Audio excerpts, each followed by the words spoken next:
Hi, welcome class. Today we are going to be covering week 2, the Enlightenment.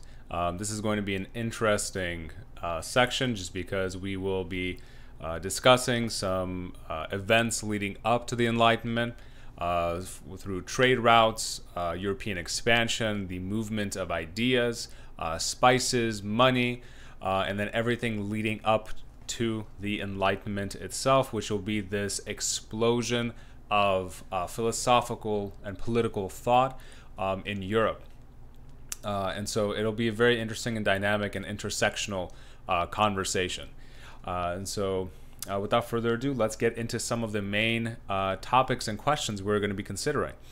So first, we're going to be looking at Age of Discovery. How did the Age of Discovery influence the early philosophies of the Enlightenment? How greatly did these vast trading and exploration routes impact this event? So, sometimes in history, through specific enclosed locations, they can come up with obviously and innovate and have their various inventions and philosophies and whatever else. However, many times that's not the case because people move and travel. Traders, spices, money, ideas, they all flow from one region to another. And so, as we are seeing European discovery and everyone is sailing and trying to explore the world, we start to see this faster connection, right, between the world, furthering closer towards, I suppose, globalization. And so all of this is obviously going to impact some ideas flowing here and there. We're going to be looking at the scientific revolution a little. What was it? How did it come into fruition? And did this era grow within Europe or have influence from other parts of the world? We will also be looking at the Enlightenment, right? Kind of what this entire section is named after. What was it exactly? Was it a philosophy, a social movement, or a cultural phenomenon in its own? And we are also going to be looking at some prominent Enlightenment thinkers of the day and age, and some, radical or not so radical, things that they were proposing, writing about, and how all of that possibly influences the modern day. So part 1, Age of Discovery. So some early causes of European exploration were put forth into motion. We were discussing this within the last couple chapters a little bit. However, more so in terms of the Enlightenment and all of these ideas being propagated back and forth between Europe, Africa, the Middle East, China, India. The faster you have all of your trade routes set up, the faster all of the ideas and innovations are going to spread. And so during this Age of Discovery, which was from the, let's say, mid-1400s all the way up into the 1500s, so right around the time when we are starting our class, right, of 1500, the European powers, especially, and we'll get into a few key ones, started to really explore and send out explorers. Now, the main motives for all of this exploration originally, right? And motivations can obviously change and evolve over time, but the original motives were to find new goods and trading routes between Europe and Asia. So at that moment in time, the main and only trade route between Europe and, essentially India, China, the Middle East, these large, powerful empires, right, was the Silk Road. And so the Silk Road, although it was famous and it was linking all of these various regions together loosely, it took a long time because you had to travel on foot. And so people started to think and consider themselves, if we can only find a sea route, right, a naval destination, right, a travel, trading spot, alongside the Mediterranean or perhaps around Africa or cutting through somewhere and make the journey faster, that is going to make all of our trade that much more lucrative and we will get all of our goods that much faster. And so we're going to start seeing that some of these nations that we were talking about in the last couple of chapters were sending out their explorers in what I like to call the 3 Gs. God, gold, and glory. And so some of them were, going off in terms of trying to, spread Christianity or Catholicism. Others were in search for riches, right, and gold. And then glory, obviously, is, if you are the one to find these lucrative trade routes or these new lands, then you bring forth all of the prestige and glory back to the home nation.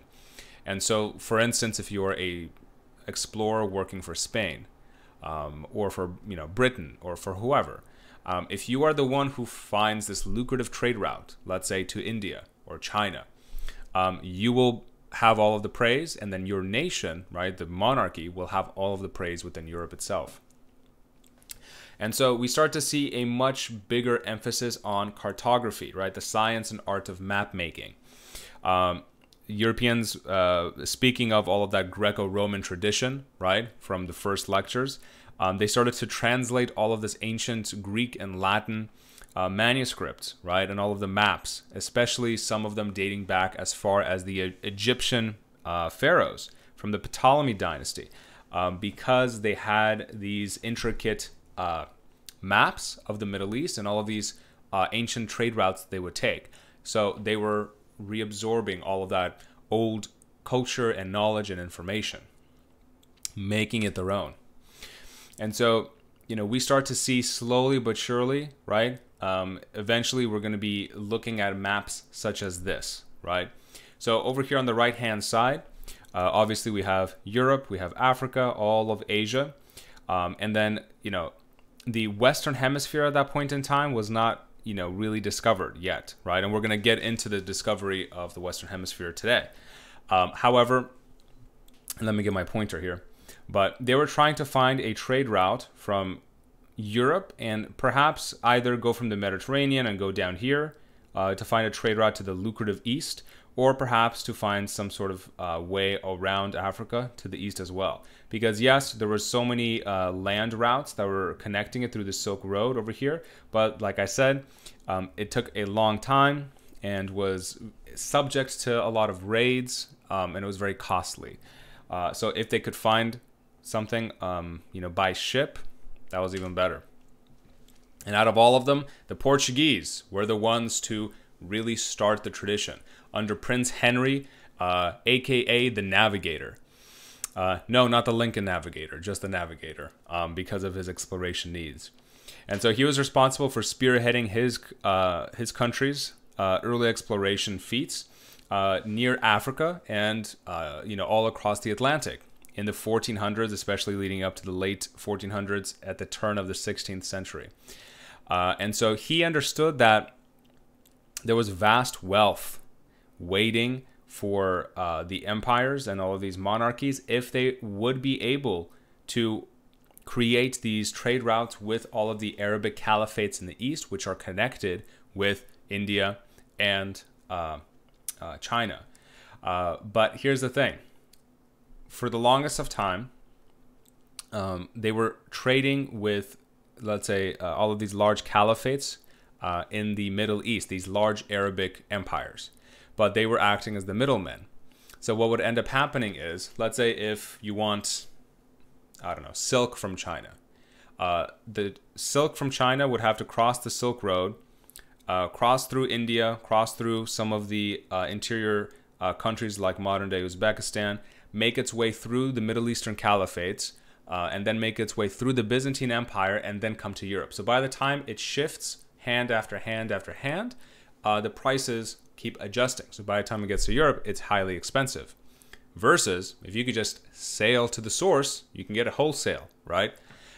So hence why all of this investment was being made.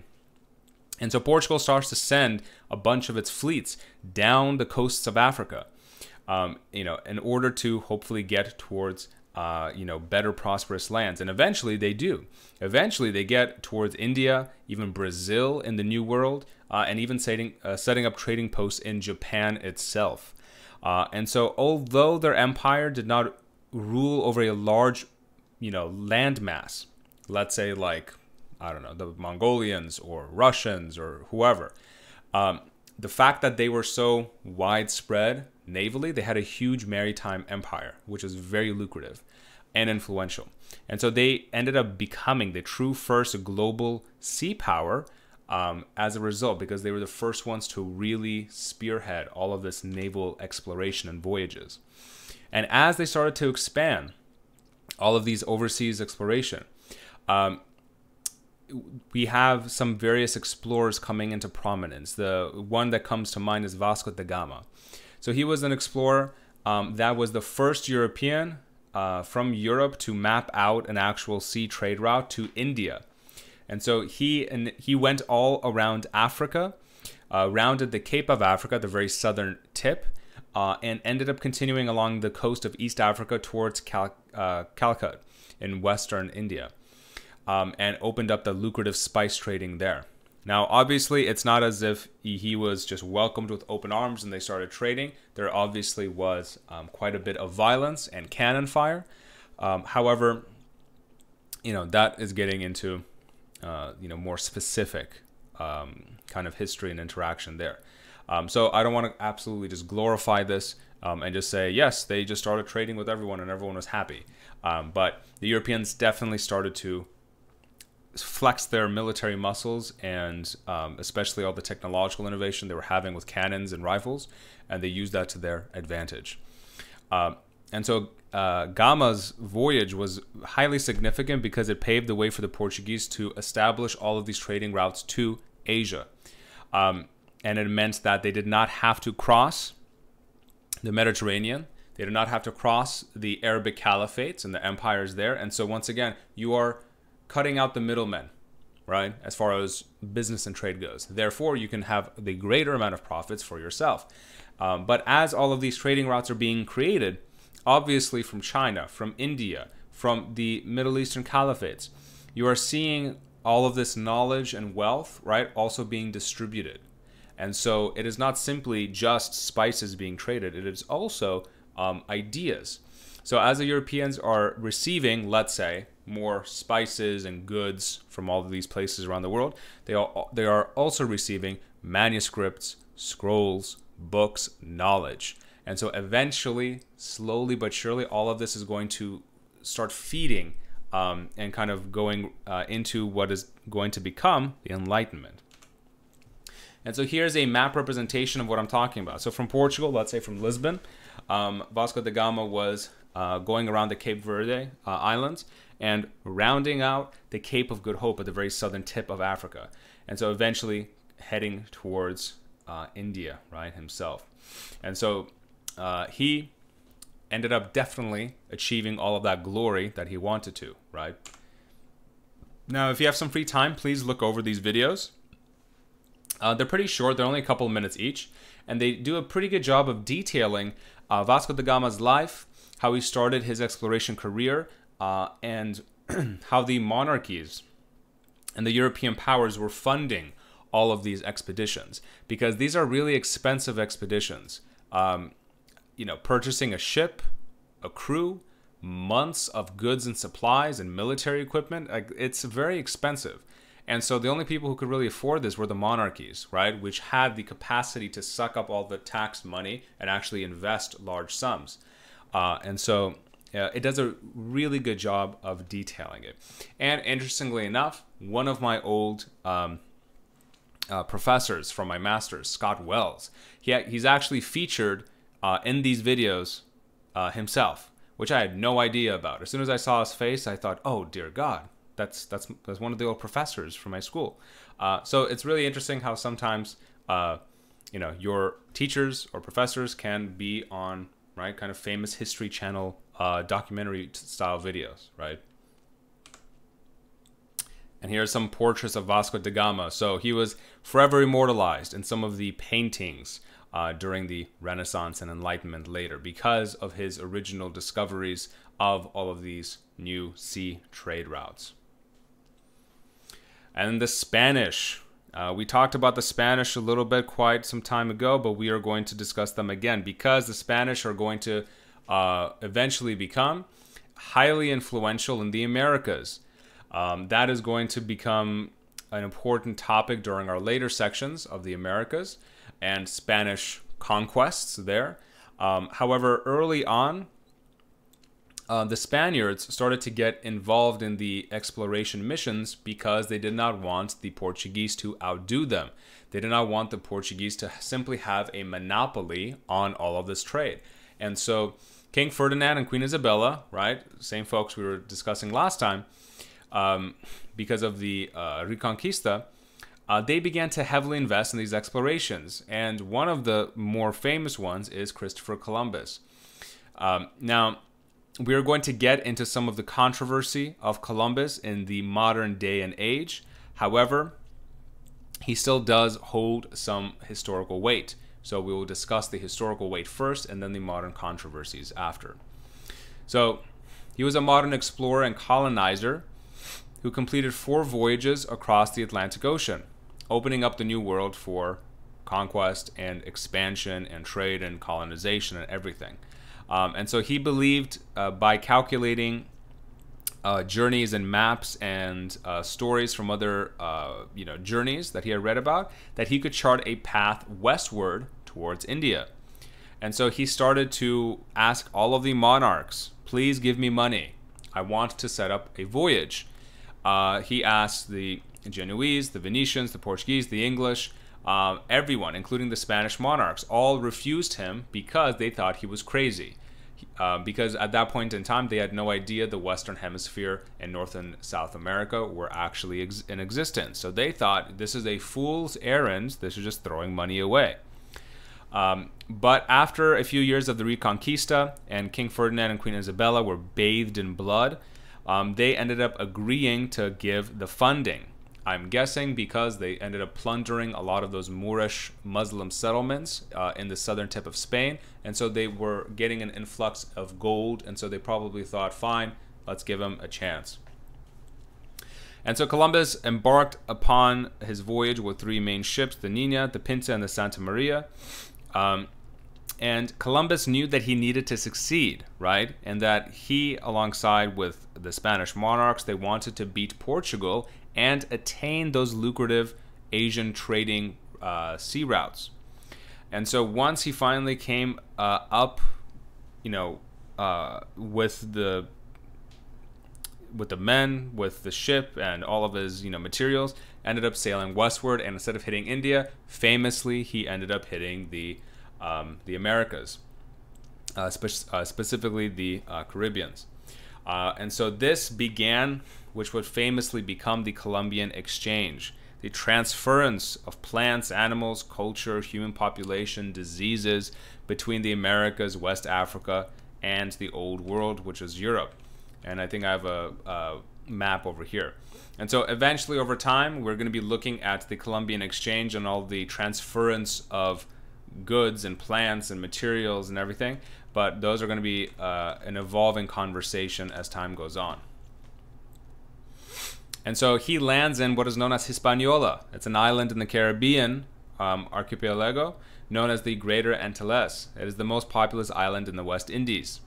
And so right before 1500, he makes landfall, and it is believed that he lands in India. Of course, they are not, but henceforth he calls them Indians, hence why we still have a lot of the language still reverberating to the modern day of Indians, right? But obviously they are Native Americans. And so an interesting thing that we see that we're going to be reading is his Probanza de Merito, proof of merit. And so as some of these explorers are going through the world, whether it's, let's say, Vasco da Gama going to India, or Columbus trying to find his own trade route to India, whatever, they need to send back some type of proof towards the royal crown, right, who sponsored the voyage. Because, if you're investing all of that money, you want something back, at least for them to write and say, hey, we're successful, we're not, whatever. And so he ends up writing to the crown, and, it sent ripples through Europe. And we're going to be looking at this primary source document, and we have to remember to read it within the historical context sometimes, right? Because this gets into a little bit of the modern controversies with Columbus, obviously being a conqueror, an explorer, a colonizer, a mass murderer, etc. However, in terms of sheer exploration for this period of time, he did provide the Europeans with much valuable needed information. And another explorer that is worth noting is Amerigo Vespucci. He was an explorer and navigator as well, sailing from Florence, and sailed for Portugal, and demonstrated that Brazil and the West Indies were not Asia's eastern outskirts, but a separate continent, and thus they described it as the New World. So if Columbus was the first one to really, through his Probanza de Merito, his true proof of merit, writing back to the Spanish crown, saying, I have landed here. So if you go west of Europe, there is land. I don't know what it is, but there's land and there's people. That's what he wrote. Amerigo Vespucci wrote back as soon as he hit Brazil and the West Indies, and he wrote back and said, yes, there is land here, but it is not Asia. It is completely separate amounts of land, right? It's the Americas. So slowly but surely they are getting their knowledge of the world, right, and what's happening and going on. And so through the Probanza de Merito that Columbus writes, through this primary source document that we have, I'm not going to read all of it. You can feel free. However, I'm going to just go through the underlined portions, because he is very specifically, through that entire God, Gold, and Glory narrative, highlighting a certain number of things that the monarchs want to hear. And so he's saying that these islands are very extensive and have many ports, and that as he's going through, they are full of trees of endless variety, many kinds of birds and great fruits. There are numerous amounts of metals, right, which means a lot of potential gold and silver, and a bunch of people living there, local inhabitants.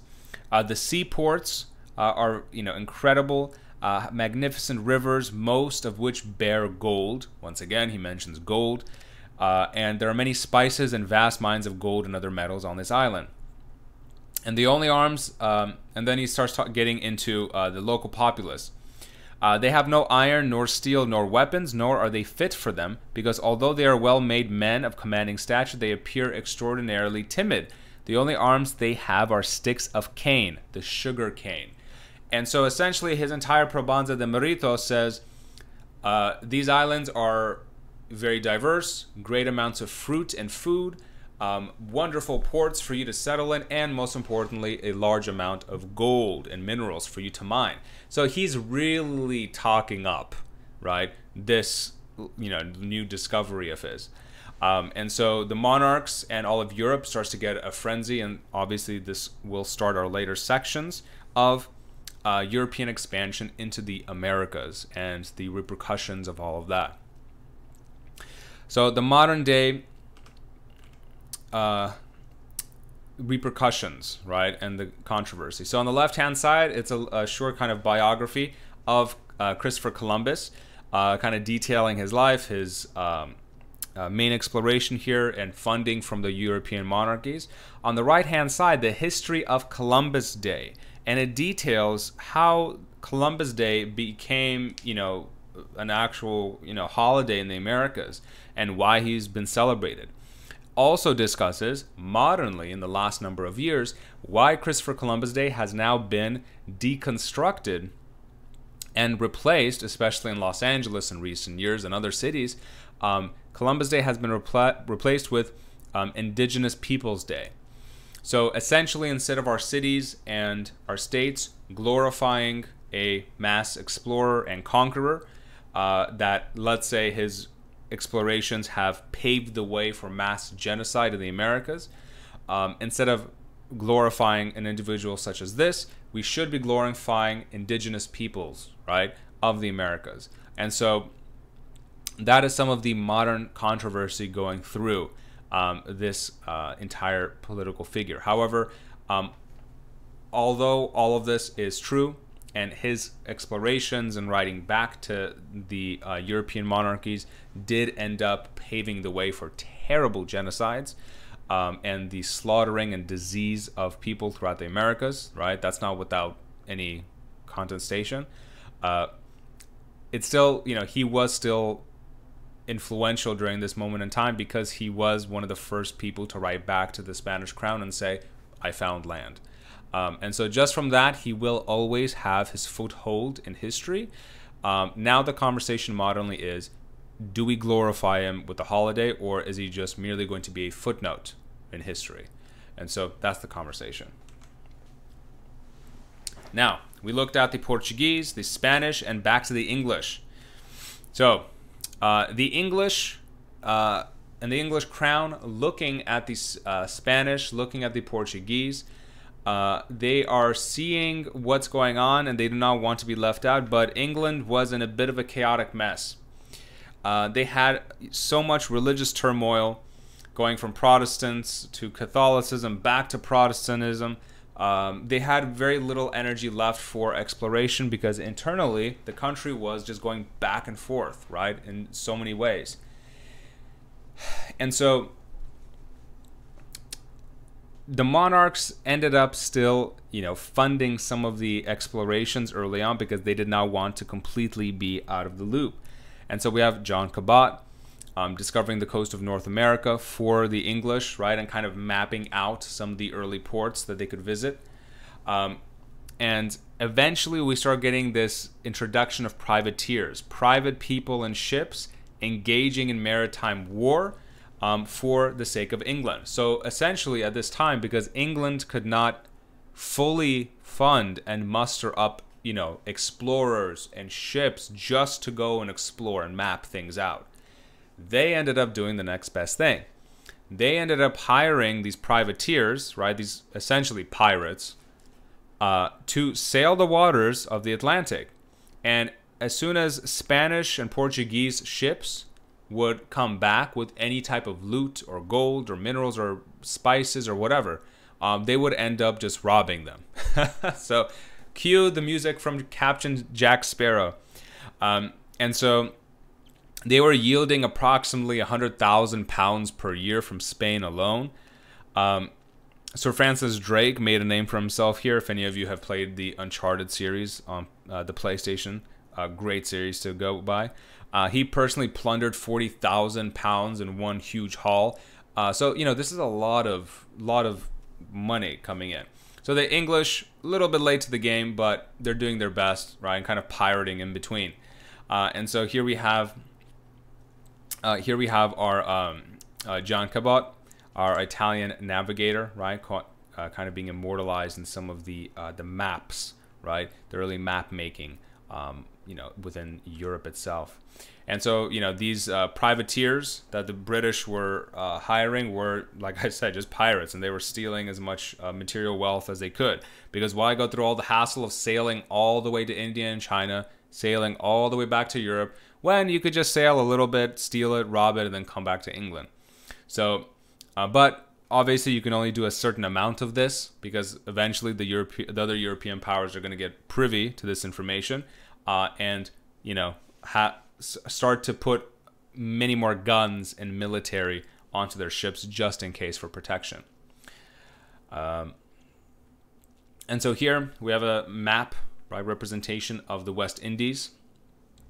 So slowly but surely the West Indies were going to be mapped out by the European powers, and the West Indies would eventually become very crucial because of their cane, right, their sugar, and so it was a very valuable material for them to start receiving.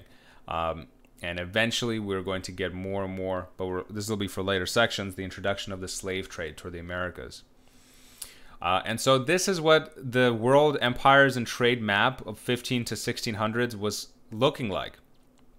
We ended up getting, all of this European trade. Where's my pointer? All of this European trade, right? All throughout these Middle Eastern caliphates and empires, going through some of the Saharan and sub-Saharan trade, going all the way around to India and China for all of the wonderful goods that are located here, which was seen as one of the ancient superpowers as in terms of trade. and then the Europeans starting to go a bit into the Americas, right, and exploring there. So all of this early exploration, what does it do in terms of knowledge? It starts to absorb all of this resources and knowledge towards Europe, so that they eventually are going to funnel that into, their understanding of the Enlightenment, right, and kind of spearhead a lot of that philosophical innovation. In terms of the Americas, a little bit, we start getting a few of these early on inventions in the 1600s, as far as exploration goes, of colonies being established. This is not the first time that colonies were created. We had colonies even going back as far as the ancient Greeks. But as far as the more modernistic, capitalistic colonies, there's some interesting things here to look at, because this was more of the English system being created here, as far as sending folks out to live in the New World and how all of this is going to look like. So we ended up getting joint stock companies.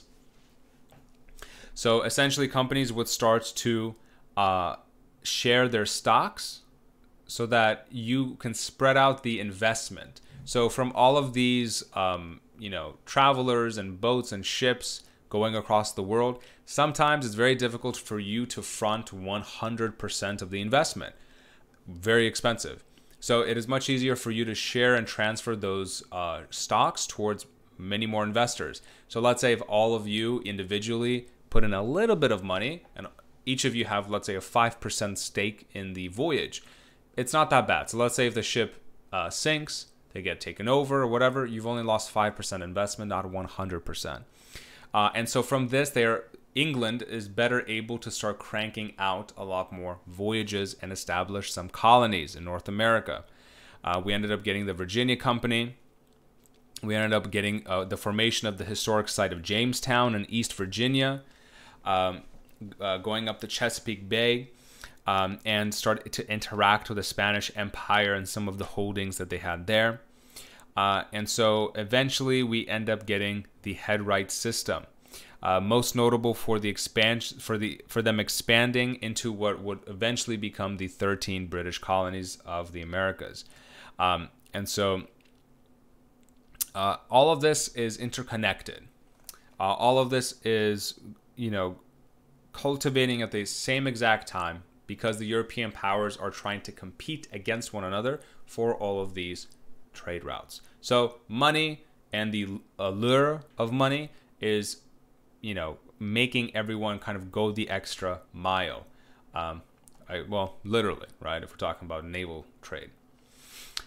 This is a wonderful primary source of George Percy at the first months of Jamestown.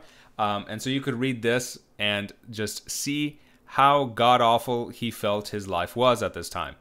Because some of this early kind of colonial expansion or creating of cities was not as glamorous as explorers are making it out to be.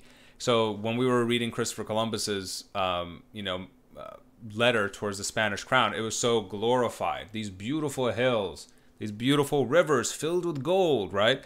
And then this is a much more realistic portrayal of, it's cold, my men are dying, we hate it here, there's pagans everywhere that want to kill us, and our men are getting sick, right? Stark difference and contrast. So not too glorious, right, all the time. Here we have the creation of Jamestown and some of the early kind of settlements in Virginia. Obviously needing to fortify because of possible incursions or invasions.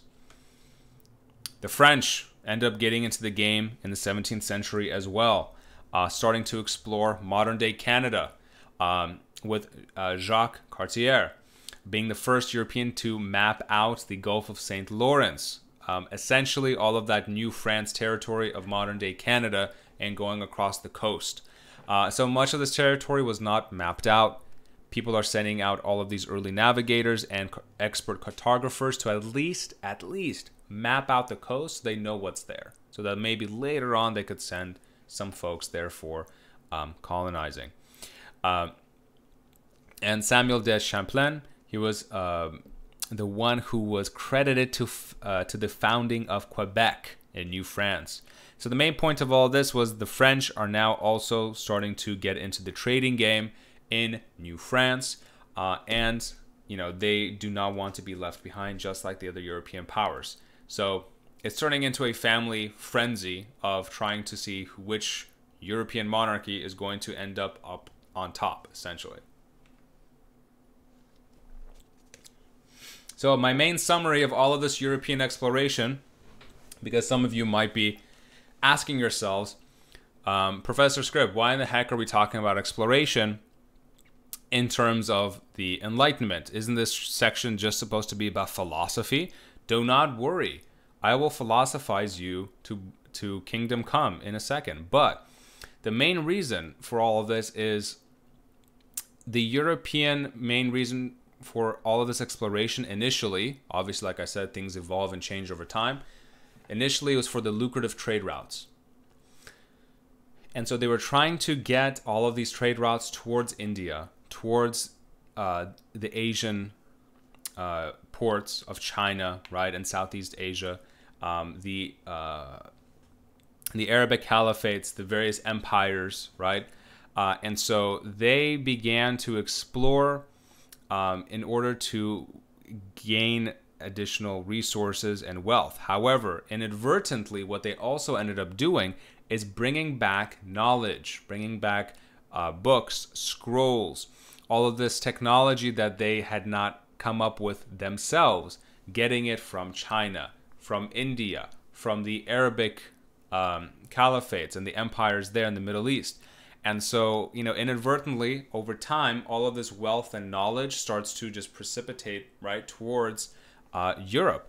And so it eventually is going to nurture the amount of information that the Enlightenment thinkers are going to have available to them.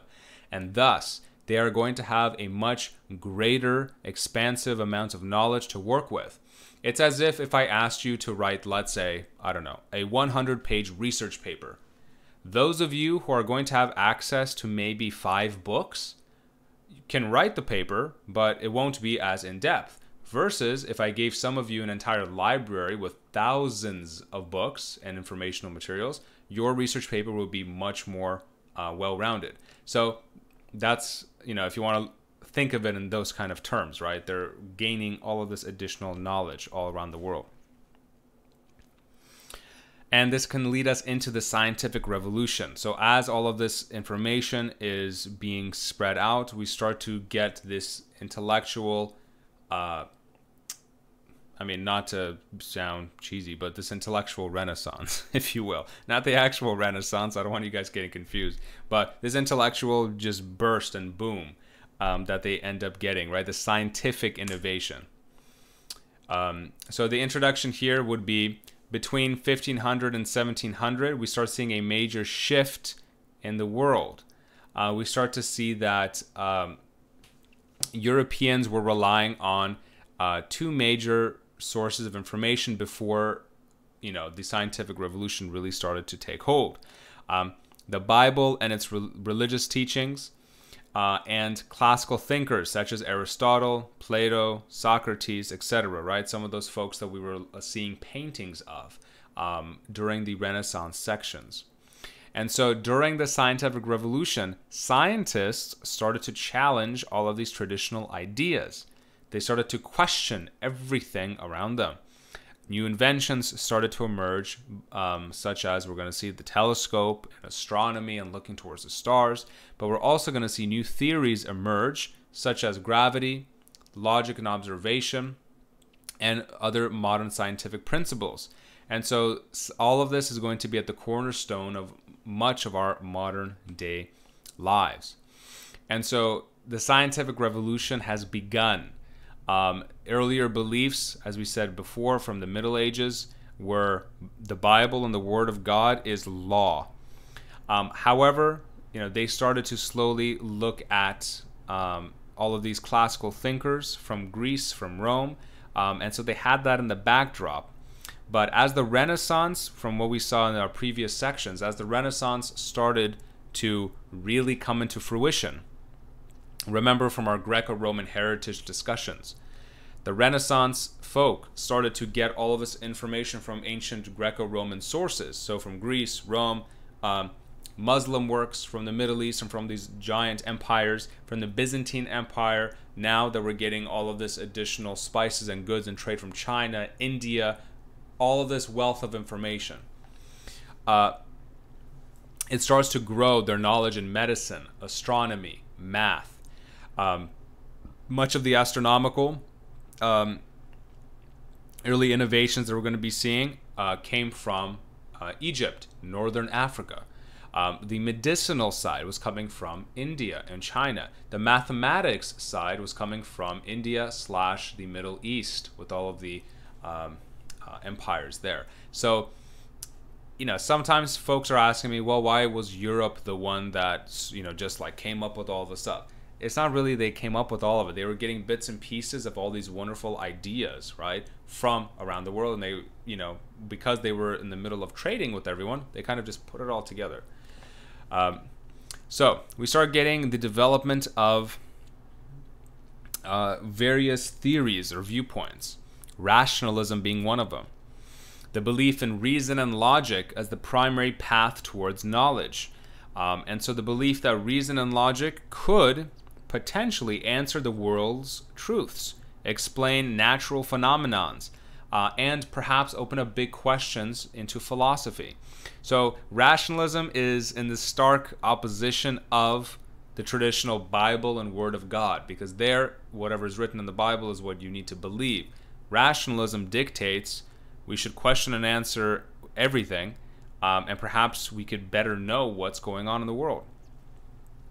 And empiricism is a subsect of that, because it is coming from gathering knowledge from sensory experiences. And so they are now looking, let's say, looking towards the stars and, you know, developing astronomical methodologies. Or they are looking, let's say, at apples falling and Newton starts to create gravity, or, you know, anything else. So really starting to observe what is happening in the world, not merely being told what you should believe in.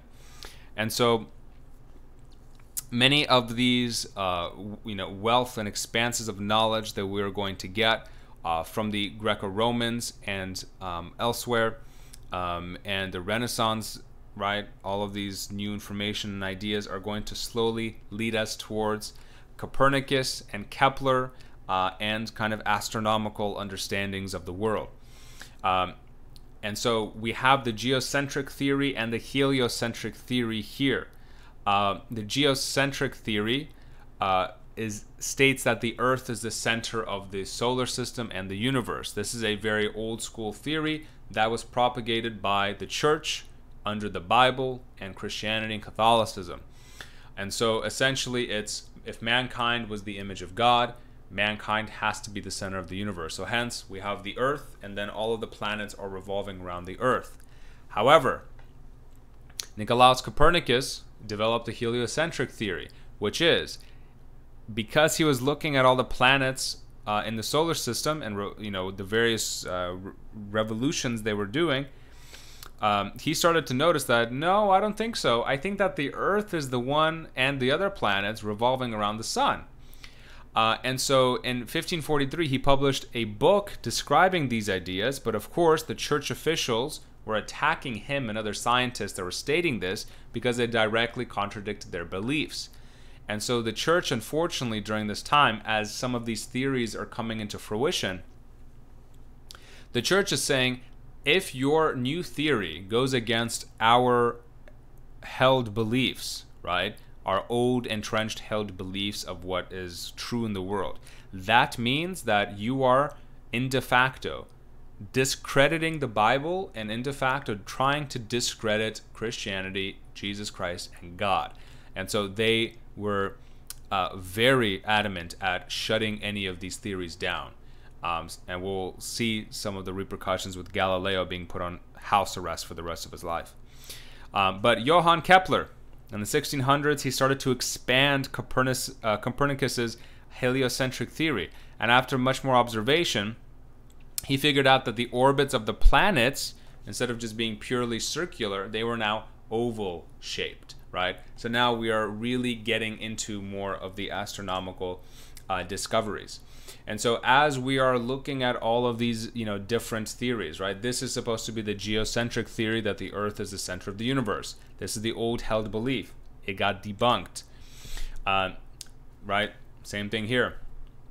All of the religious, as you can see, on the corners of the map here, all of the religious motifs with the cross of Jesus Christ, God in the right-hand corner, Earth is the center of the universe, everything revolves around Earth. So it was getting debunked into this, the heliocentric theory, where the sun is the center of our solar system and the Earth and other planets are revolving around it. So just the fact that some folks were making these types of maps could potentially have them marked as heretics and executed or burned or tortured. And so these are very ruthless times. Galileo, very famous, started to further explore the nature of the universe, especially motion. And so he wanted to disprove Aristotle's theory that heavy objects fall faster than lighter ones. And so he was, turning his curiosity towards the sky and towards astronomy. In 1609, he started to create his new invention, the telescope, using glass lenses to make distant objects appear much closer. And so from this, he started to obviously study the sky, the stars, the constellations, and notice that moons were revolving around Jupiter. So he saw Jupiter in the far distance, right? And that there were moons revolving around it. So he started to think, wow, okay, so planetary movement is going around the sun, definitely. And has various phases of light and dark. So we are kind of progressing all of these theories as the years are advancing. These two videos, the top one is a nice little short biography of Galileo and his life. The bottom one, slightly longer, I believe around the 15-minute mark, kind of describes Copernicus and the scientific revolution in general, giving these beautiful visuals of the universe, of planetary constellation movement. So if you have some free time, please watch that. It is pretty interesting. And so here we have Galileo, right, looking through his telescope, right, and trying to map out the stars and trying to figure out what's really going on in the universe, trying to attain the answers that no one else can give him and that the church is snubbing out. And obviously, Galileo's discoveries are going to have conflict with the church. So for them, like I said, the idea that the earth was the center of the universe was part of their entire religious belief system. It was entrenched. And so any other belief was going against it. So in 1616, the church officially warned Galileo not to teach all of this Copernican theory of, the sun being the center of the universe. He did not listen as a true scientist. And so a number of years later, he published the Dialogue on the Two Chief World Systems, having a very clear argument here that the Copernican theory was true and that the story for the geocentric theory was rubbish. It was absolutely foolhardy to, view it and believe it. And so his book caused an uproar in the various communities. The church accused him of heresy, as they do, forbade him to write anything else on the Copernican theories, and put him on house arrest for the rest of his life. So at least we can be thankful that he was not just executed, but just put on house arrest. And so all of the effects of this were that the scientists were still reading his work, even in a very kind of low-key manner, and that it was used as the basis of scientific progression moving forward. Shortly after, a few years later, we have the very famous Isaac Newton, the gravity of law. And so he was a brilliant scientist and mathematician as well.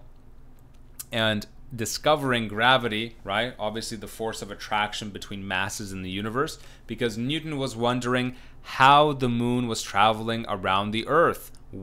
So at this point they knew that moons were orbiting Jupiter, right? Planets were orbiting the sun, but why were they orbiting, right? Why were they going in this same kind of cyclical manner? And so Newton was, fascinated with this, and he wanted to answer that question. Why did the planets, let's say, just not float out of the sky and float out of the solar system? And so one day, legend has it, Newton saw an apple fall from the tree and hit the ground, and then that kind of spark realization came to his mind that all objects were falling toward the center of the Earth, hence gravity. Hence why the moon did not collide with Earth, because it had some weaker gravitational forces over longer distances, hence gravity and a gravitational pull. And so in 1687, he ended up publishing Principia, or Principles, where he gave his 3 laws of motion and provided various explanations for what other scientists were researching. So as you can see, all of this scientific thought and innovation is being just within a few decades, right? We're not even talking centuries, but a few decades. It's just one invention and progression of idea after another. And here's a nice little painting of good old Newton just staring at the apple. And so that was kind of the famous figure and portrait. And so from this, we ended up getting the scientific method developed, where we have step-by-step investigation and analyses onto observation and theories of scientific assumption. And so we start to see that all of these various hypotheses and measuring data and analyzing it, all of this is slowly getting fed into the system of intellectual expansion.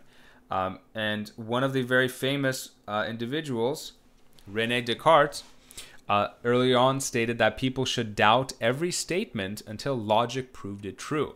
So we start to see that Descartes and his famous statement here goes against what the church says, because the church at that time is telling the people that all of your answers are stated by the Bible, and if it's not, you still need to believe us because it is God's will and God works in mysterious ways.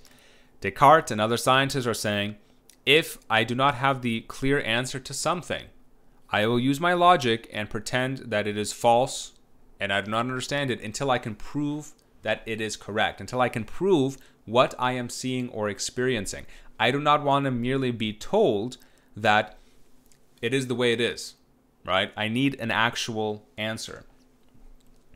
And so they started to make, in the 15 and 1600s, key inventions such as the microscope, the barometer, the thermometer. And this is very relevant just because today, in our various age of medical hazards that we have going around the world, our invention of microscopes, right, to see all of these smaller objects and study them, ended up leading towards Antony van Leeuwenhoek seeing, right, and analyzing the first bacteria. Barometers being used and filled with liquid mercury, to test out the atmospheric pressure. Later on, this would be also used in the thermometer as well. And in the thermometer, the liquid mercury would adjust depending if it got warmer or colder.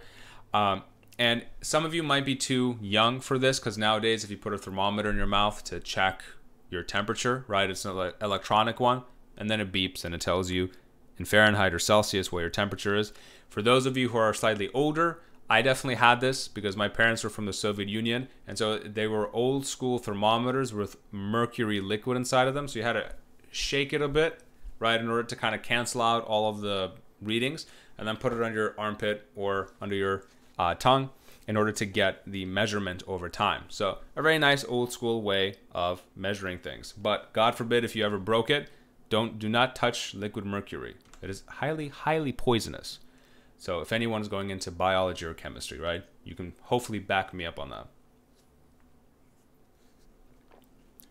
So we are finally here at the end of the road, sort of.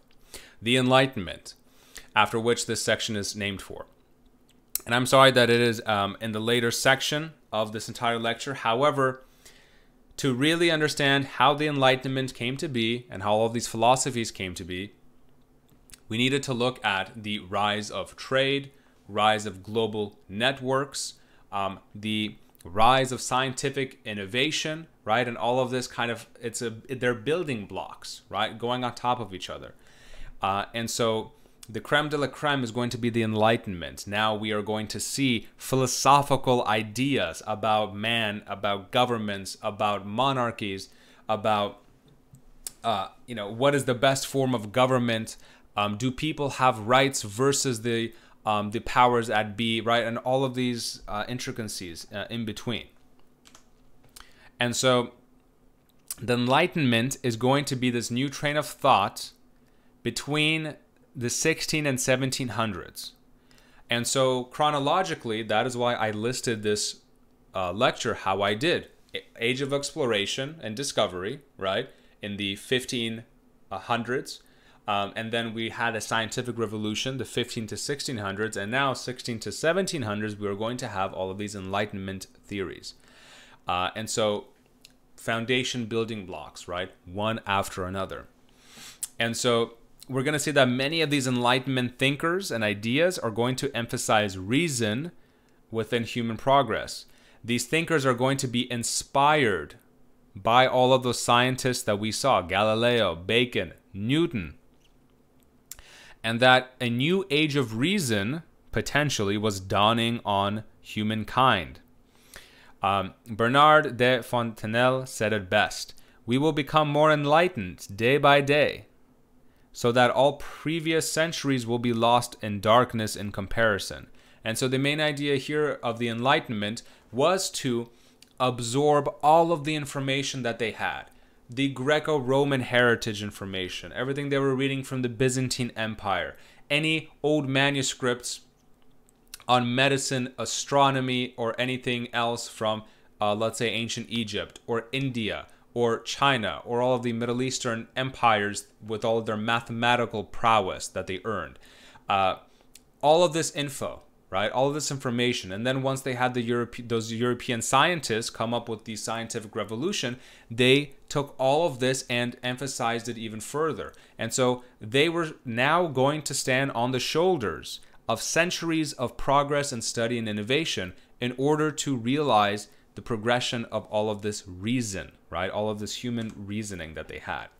And so the Enlightenment was a period from the 16 to 1700s where we saw a different outlook on life with reason at the center of it. And so these thinkers believed that rational understanding could help examine human life better. And, importantly, to progress government and society.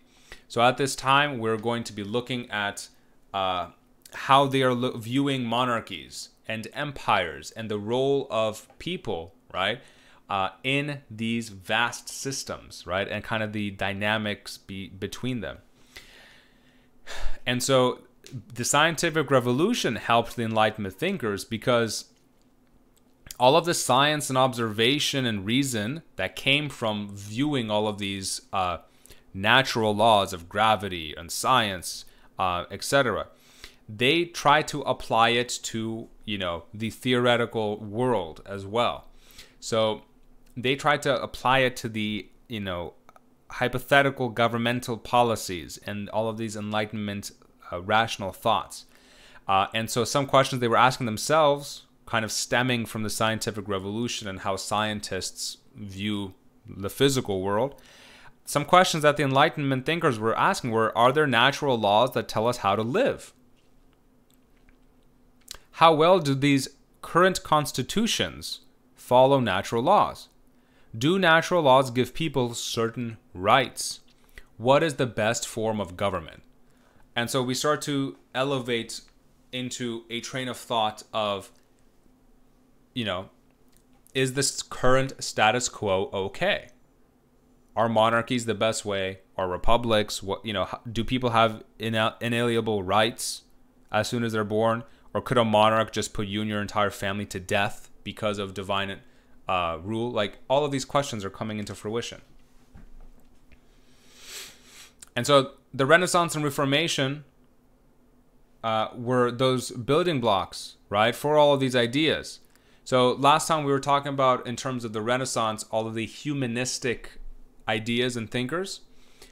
So they are getting information and ideas from all of the humanist thinkers, celebrating individual life, because humanists and humanities, right, is focusing on people and individuals. And so now we start to see that all of these thinkers are putting forth individual consciousness ahead of any religious traditions or even authority.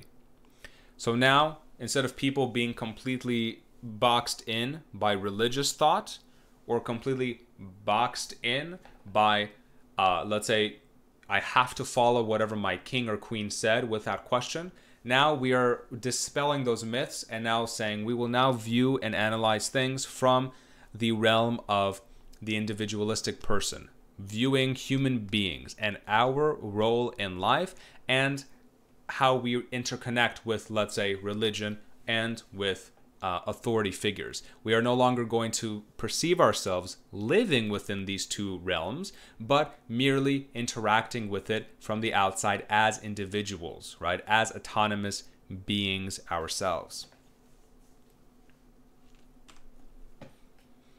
And so some new ideas were, coming into conflict with some old ideas. Obviously, we still had, the Christian faith teaching that everything was based off of the Bible and God's word. Enlightenment thinkers were going against that grain, believing that humans and people were perfectly able to discover different truths for themselves.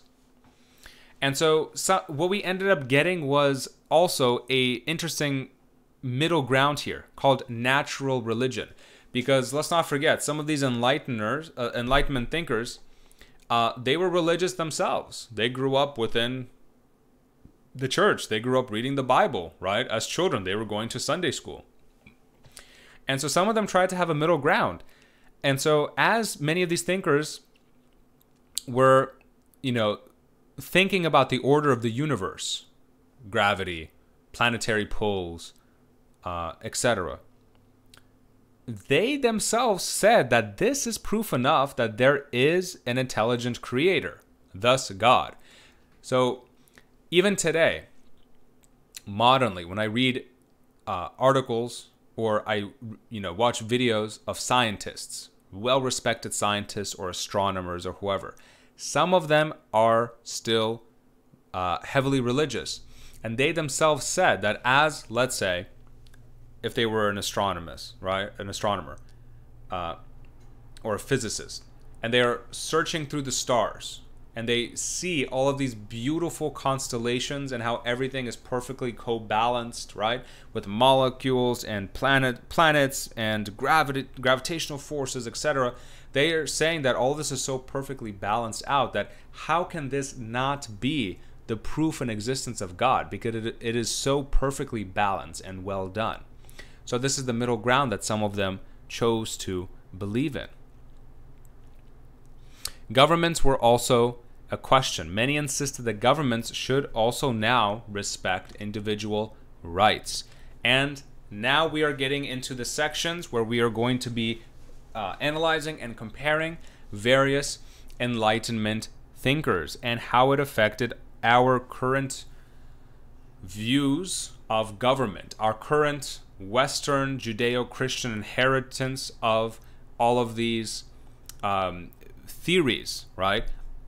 Which eventually evolved its way into our current form of capitalism, the West, government, checks and balances, all of it. And so we're going to start off with Thomas Hobbes. No, this is not Hobbes from Fast and Furious with The Rock and his large biceps. This is Thomas Hobbes, who was an English philosopher and scientist. And so he, was advocating for the idea of absolutism and the sovereign. Essentially, from our lectures previously, when we were talking about monarchies, empires, etc., and French and Russian absolute monarchies, he was actually in favor of absolute monarchies and absolutism. He was in favor of a ruler being absolutely and positively in power, because he made the argument that people would choose to live within a large authority structure because it offers law and order over chaos. There is a certain level of fact in his analysis because, and this will be a slight tangent, but let's say if any of you are ancient Rome fans. Ancient Rome used to be part of a republic, and then very famously Julius Caesar was murdered because he started to act like a dictator, and we had years of bloody civil war in the Roman Empire. In comes his nephew, Octavian Caesar, which would become Augustus Caesar, and he becomes the first emperor of Rome, right? The true all-out authority figure in ancient Rome. And it brought forth decades of peace and harmony. And so it is a very interesting balance between the two. The balance between rights as a people in a society, how much rights and leeway you have, and how much authority and law and order you have. And so the argument here is, as some folks are willing to have some fewer rights throughout society because it increases law and order, they will choose to live in a very stable society because it's peaceful. No one's murdering each other. There's no civil wars. Everything is just calm and peaceful. And so all of the influence that Hobbes had, he saw that King Charles I was going through years of civil war. He saw that the king was eventually executed by Parliament, and this is all going on in Britain. He saw chaos, blood spilt. And so all of this was influencing Hobbes, and he believed that people were naturally cruel, selfish, and greedy. He ended up publishing in 1651 Leviathan, where he discussed how people needed, hence I bolded and capitalized it, needed a strong government to balance their cruel nature. So essentially, he does not believe in the rabble of society. He does not believe in the large riots or large gatherings of people because he thinks it will inevitably descend into chaos. So you need a strong governmental force to rein them in. And so he advocated for absolute monarchies because the king could balance the government and control people's worst intuitions. Thus, we have the theory come in of the social contract theory. The theory that discusses that individuals consent, explicitly or tacitly, to surrender some of their freedoms in order to submit to the authority of the ruler for protecting their remaining rights. So once again, it is a balancing act between rights within the society and how much protection you have. So traditionally, if let's say we are moving towards a monarchy or towards a absolute monarchy or some type of authority structure, typically you give up some rights, theoretically, in order for protection and stability. Obviously, throughout history, this has not played too well, especially if we view dictatorships anywhere from within China, the Soviet Union, etc. A lot of times when we have dictatorships, that social contract promise is being broken because it is being manipulated and bastardized. And so there, in those countries, let's say the Soviet Union under Stalin, we would have fewer social rights, but chaos and stability is actually a bit unhinged because the ruler is going a little crazy and starts to kill off millions of their own people. So it depends, but this is an initial theory that he was seeing. And so here we have Mr. Hobbes on the left-hand side and a wonderful visual representation on the right-hand side of his Leviathan and of all of these beautiful little snapshots, right, of the crown, of religion, of the military and the people, right, and just all of this balancing act. And so Hobbes is here seen as this kind of overarching monarch where he can have the military and the sword in one hand, and he can have his kind of ruling staff on the left and kind of balance life, right?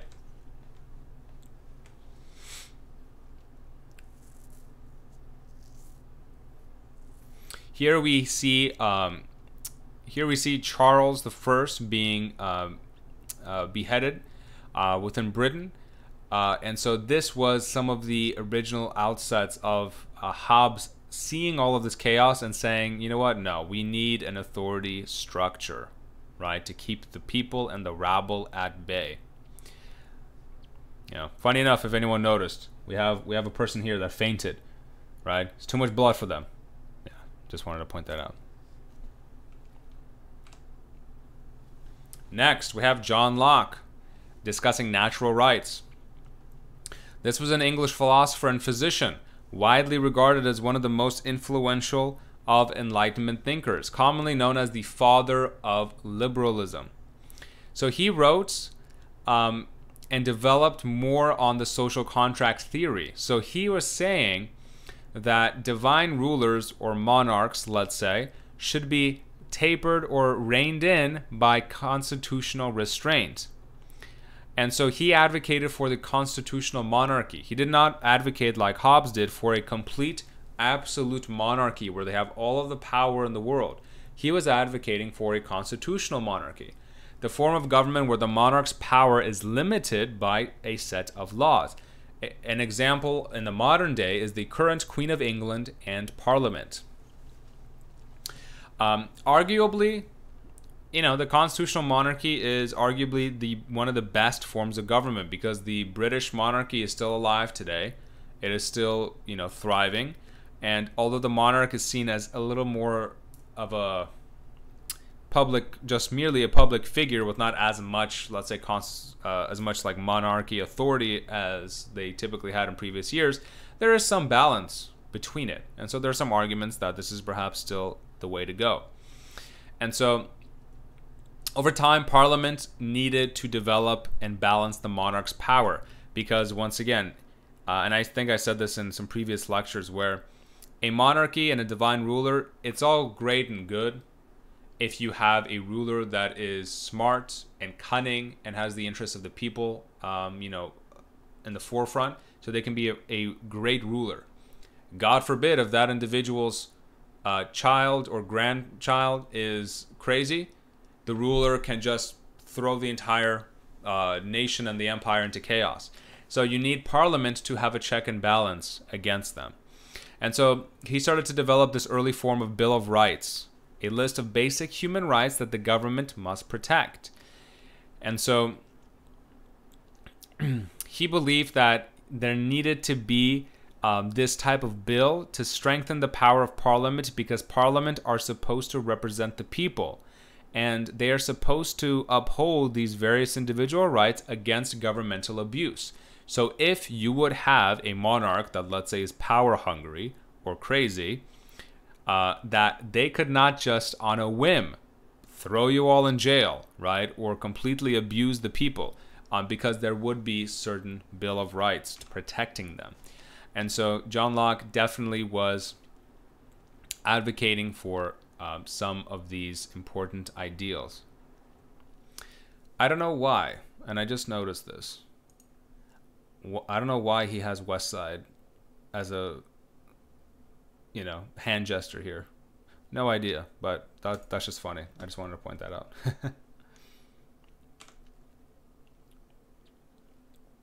And so here we see John Locke traveling in another painting towards his different monarchies, different areas of Europe, trying to travel and disperse his viewpoints, right, of the constitutional monarchies and of the Bill of Rights towards different leaders within Europe at the time. And so Locke was approving many of these changes happening in England, and in 1690 published 2 treatises of government. And so, you know, he was unfortunately, or I guess fortunately, he denied monarchs' divine right to rule. And so this entire conversation was slowly moving the conversation away from kings and queens have a divine right to rule, and instead of moving it towards a religious aspect of what it traditionally was, it is now moving it towards a secular aspect of we now need to view the people and the government in terms of modern secular viewpoints, you know, not have religion intertwined in it as much, and the monarchs are just rulers. They are not some religious rulers bestowed to us from God. They are just here in a seat of power. And so all of these ideas, only a few short decades later, are going to echo into the American Declaration of Independence, right? Because we're slowly here approaching the 18th century where all of that was going to happen. Baron de Montesquieu, a French lawyer and very influential philosopher as well. His main point here was that power should be divided amongst separate entities. Essentially, separation of powers and dividing it amongst 2, 3, or 4 different realms. And so he wrote his famous book here, The Spirit of Laws, in 1748, describing how governments should be organized. He wanted to protect the civil liberty of people by advocating the separation of powers, namely executive branch, legislative branch, and judicial branch. Does that sound familiar? We have that today in the United States as well. So he advocated for one king or prime minister or president of some sort, the legislative branch, which will be parliament or Congress, and a judicial branch, which would be the highest court of the land. So hence it is a balancing act between all of them.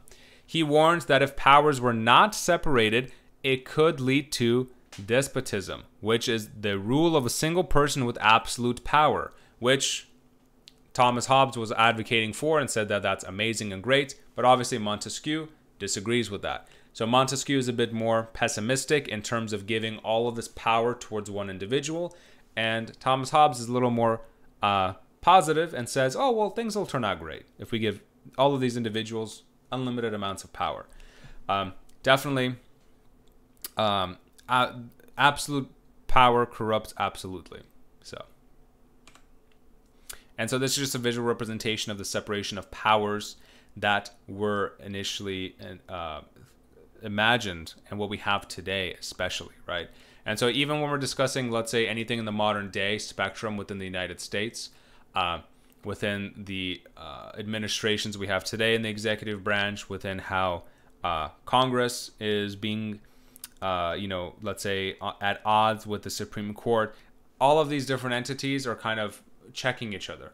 And so even today, in the modern day, we have in the Trump administration, he was hoping for all of his Supreme Court nominees to vote with him in some type of loyalty mannerism.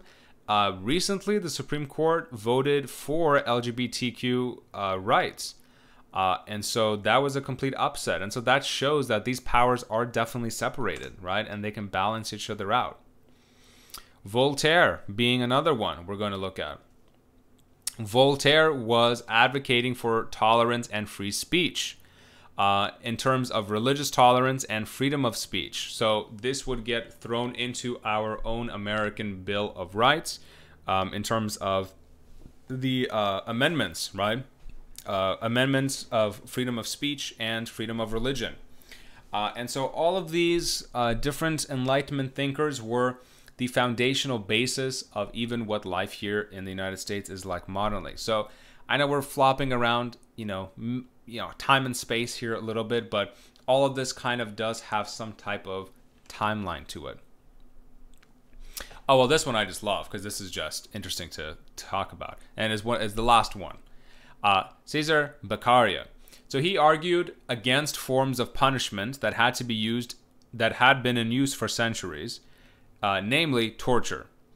And so he, in 1763, began to study law and was upset at all of the harsh practices against the accused. And so in this day and age, if you were just thrown in jail, you could potentially have your thumbs crushed, your body stretched out on a device, your joints pulled. And so he published On Crimes and Punishment and argued that laws should protect people and not just throw you in jail with some monsters, and that punishment should not be brutal, only severe enough to deter people from committing future crimes. So if you stole a loaf of bread, you should not be put in a stretcher such as this, right, and stretched until your limbs are about to come off. That is not a proportional response, right? And so some overall impacts of all of these revolutions and ideas. All of these Enlightenment thinkers had major impact onto the world, because you might be asking yourself, why are we studying and viewing the Enlightenment and all of these thinkers? Okay, great. They're coming up with all of their ideas of the world and all of the philosophies and governments. How is that impactful? That's impactful because many of the European absolute monarchs tried to implement some of these ideas to make their governments more fair. Frederick the Great of Prussia, Catherine the Great of Russia, Joseph II of Austria. And so some of these are going to be known as the enlightened despots or benevolent despots, which is going to be one of our upcoming lectures as well. And so these thinkers also heavily influenced the American and French revolutions moving forward with their ideas that these rulers are not divine beings. They are merely in a place of position of authority and power. There should be checks and balances. We should have natural rights that people are entitled to at birth. All of these fundamental radical ideas at the time were making large impacts, right? And so, they are definitely important to look at in terms of some of our upcoming lectures on European enlightened despots, and some of the later sections in terms of, let's say, the French Revolution that we're going to go over, the American Revolution, things of that nature. For anyone that wants a nice, fun little recap, here's John Green's crash course on European history on the Enlightenment. And so definitely, if you want to watch this over, I believe it's 15 minutes or so, it'll give you a nice little recap of the Enlightenment, some of the thinkers, their differences, and you can kind of wrap that up. Philosophy. But as far as all of that goes, thank you very much for being here. It was a heck of a ride, focusing on the age of discovery / exploration, scientific revolution, and all of those ideas, and then kind of migrating into the Enlightenment. A lot of ideas, a lot of years to kind of pack and condense through the readings, I understand. Hopefully, I made some of this a little bit more digestible for you, and I could kind of steer you in the right direction. And so slowly we're going to be moving towards European despots in our conversation of kind of the enlightened despots and how that changed their forms of government. And then slowly but surely we are going to be also inching towards the French Revolution and all of those revolutions where divine monarchs are going to be deconstructed and the people are going to rise. And the people are going to tell the governments that, no, we do not work for you, you now work for us, essentially. And so do not forget to keep up with the readings, reviewing your slides, looking at the lectures. Hope you're having a wonderful week, and the other lectures are going to be up soon. As always, thank you so much for being here, taking the time to listen and or watch this lecture, and I'll see you next time.